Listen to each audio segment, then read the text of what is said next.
How do I cultivate a mindset of success? How do I maintain motivation, gain more motivation, be the best, have my cognitive functions excel at the greatest rate? And how do I maintain that? See, this is a question I got from a men's development excellence member, and it's something that we're going to dive into. We have this all the time where men feel that they fall short of who they are, how they think, and how they perform. Yet the answer to handle this is an easy one, and perhaps an answer that you may not like, but it's an answer that is tried, true, proven, and that we've done over and over again with what we do here at Austin Men's Development and at TSL.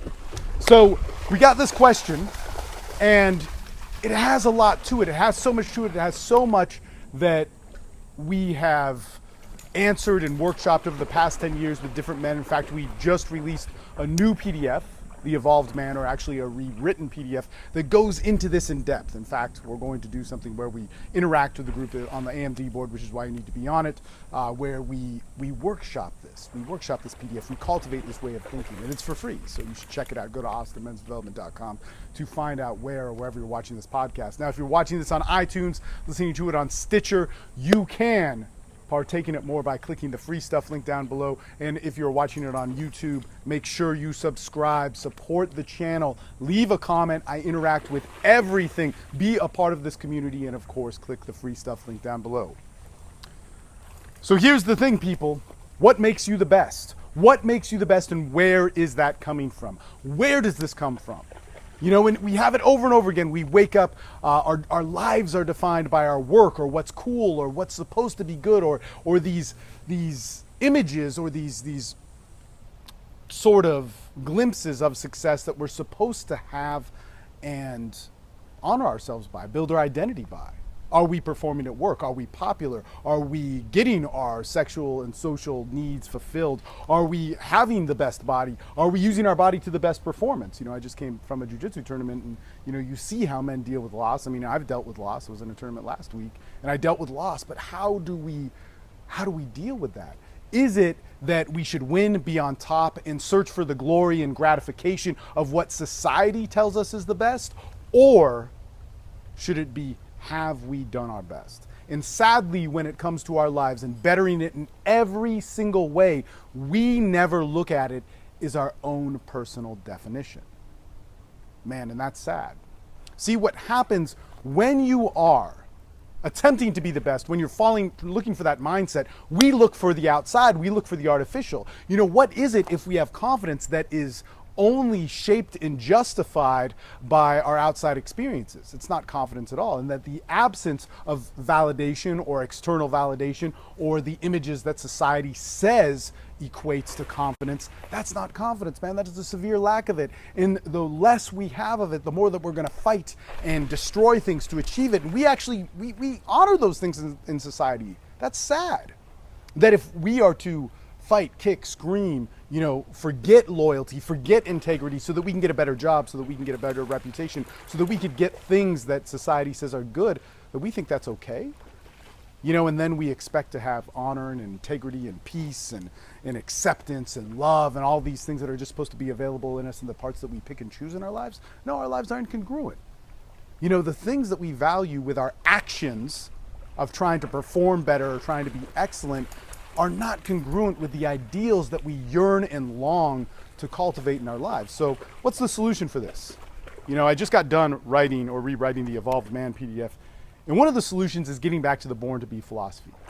See, what we are born to be is many things, but what is man-made is what we kind of look for as the emblem of that. So let's look at these 4 pillars of masculinity, and there's more of what we were born to be.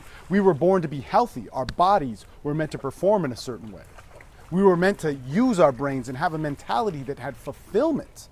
In fact, the absence of health or the absence of fulfillment did not happen in the ways that we experience it today when we, you know, evolved and how we were born to live.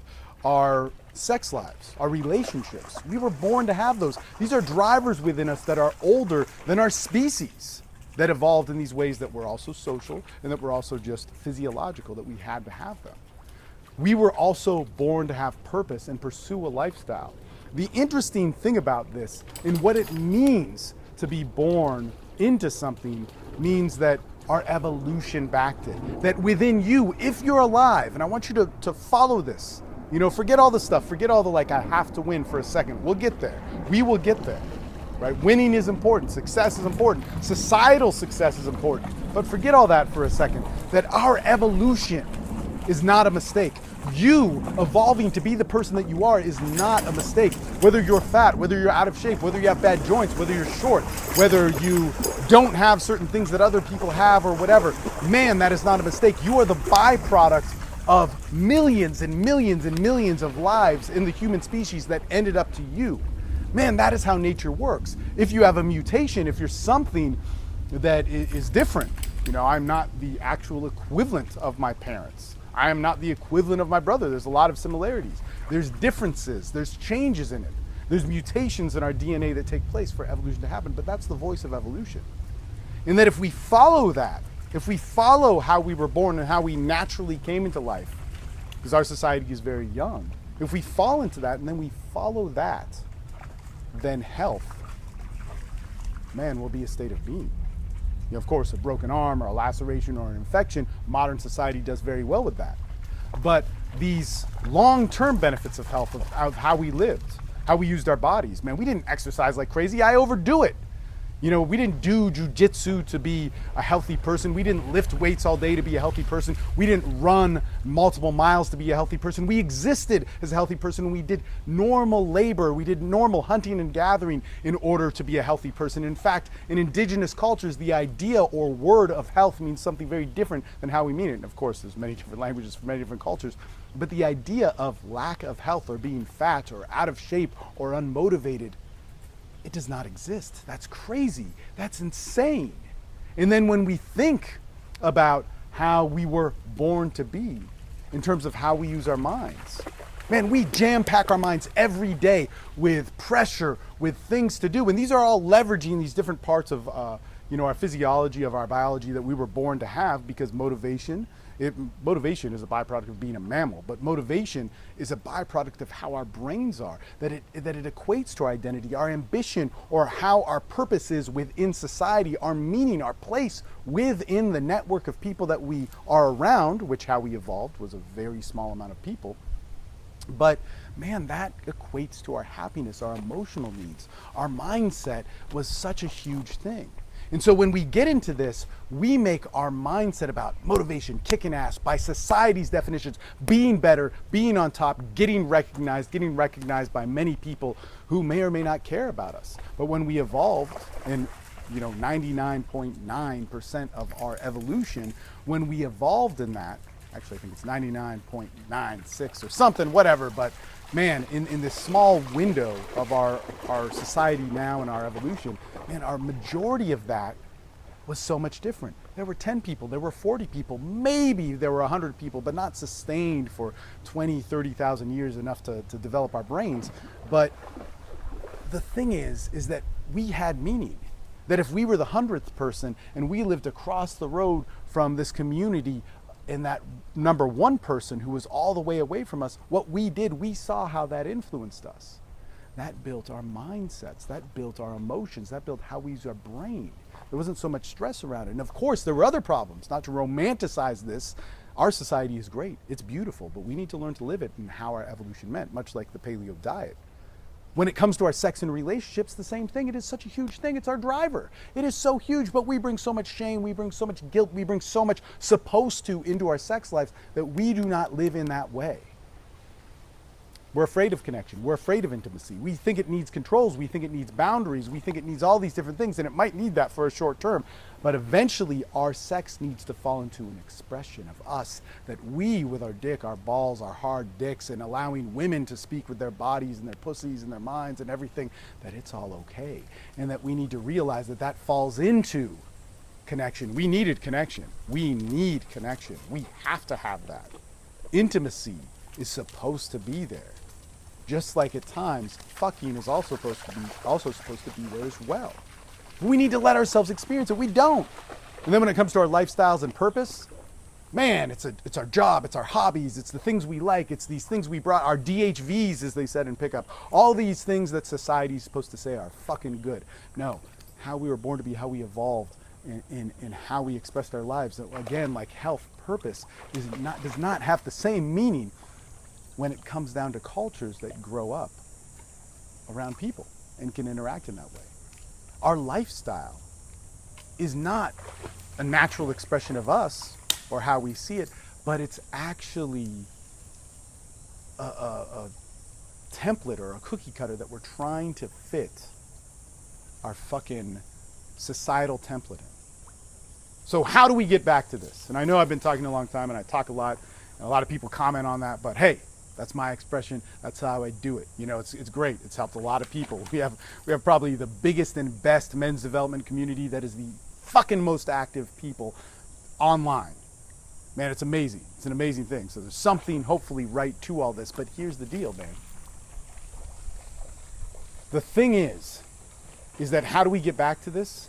Look, our bodies, use your body in the way that it was born to be. Walk, sleep properly, feed it with stuff that isn't this processed crap. And I break that rule all the time. You know, but be aware of it. Be aware of what you were meant to be and what you were born to be, all that evolution is, and have some confidence in it, man, because when you bring that awareness to that confidence, that is fucking key. And that's your body. That is it. I remember when I first went paleo, which I'm not so much anymore. There's all this stupid fucking rhetoric around all that shit.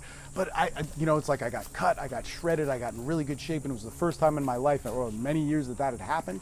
You know, something like 15 years, and it was like, wow, man, this isn't about how I look. This is about how I feel, that this is now my body. This is how it was born to be. And when it comes down to my mind and mentality, stop making it about how you can, you know, be better or be happier because you're supposed to, but relax. Don't have so much stimuli. Stop looking for stimuli to make yourself be better. Relax, calm yourself, be in nature. Take a load off. You know, maybe you don't need to make so many videos, Steve. You know, maybe you don't need to do all this stuff of performance, but rather be in your own head. Because when we get into function of what our mind is, that's key. And when it comes down to sex and relationships, be sexual. Speak with your intent. Speak with your dick and balls. We talk about this a lot in our social dynamics programs where it's very difficult. How do you be sexual? But how can I stand closer? How can I be okay with looking at a woman with desire, that doesn't make me have to hate women to do it, that doesn't have to make me a performance or a pickup artist or something like that in order to do it? How can I look at her and feel okay with my sexuality? How can I assert what that is? How can I know what it means to have a dick and balls and be my sex and to be my expression of that without the inhibitions of what I'm supposed to be? When we look at our lifestyle, how can we just live? So in some simple things, start sleeping when it's dark.